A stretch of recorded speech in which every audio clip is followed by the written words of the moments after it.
What's up, you guys? It's your boy Miguel giving you your daily dose of radiation. In today's video, we're covering how hard is it to work at a hospital when it's understaffed. So, to give you context, I work at a trauma 3. I work the night shift, but I work a lot of overtime, so I am a part of the day shift crew, part of it, semi.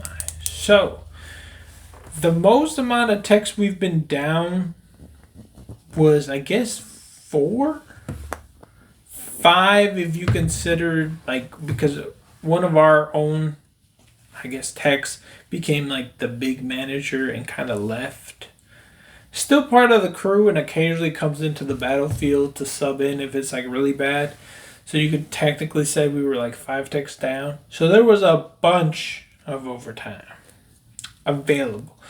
And then with like all the PRNs didn't pick up that much, we lost some. So there was almost every day someone would get called in to work. Sometimes we only have like one person on call, and then on the weekends we have 2.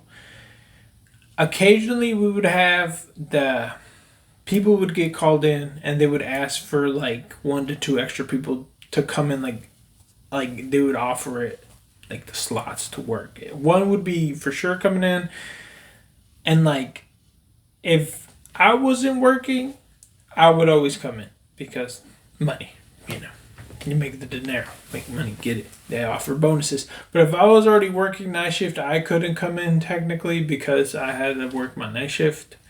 They don't allow you to work both days and night at the same time because 16 hours is the max. So occasionally there's been times where day shift, they were kind of, usually we run like between 4 to 5 techs in the ER.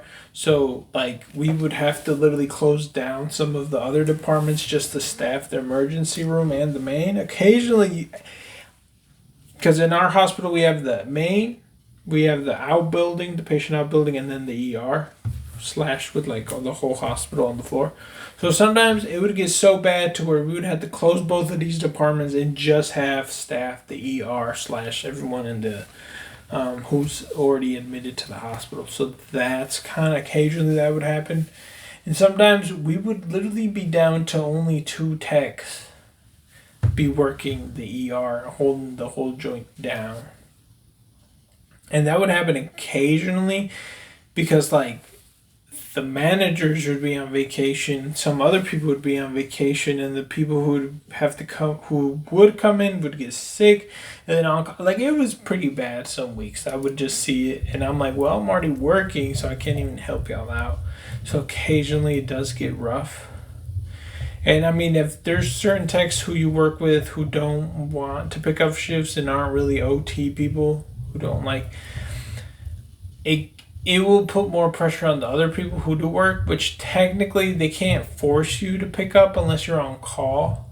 But I mean, they'll kind of ask you and kind of nudge at you, which me, I mean, I love working, and this job isn't that hard. So I would like quickly scoop it up always. But that's kind of what you could expect if you are understaffed. And I mean, some places they will hire, if it gets real bad, they'll try to hire, depending on your corporate, if they allow a travel tech, which that happened to our CAT scan department. So it's kind of a little insight what you can expect. And yes, been your mobile gal. See you on the next one.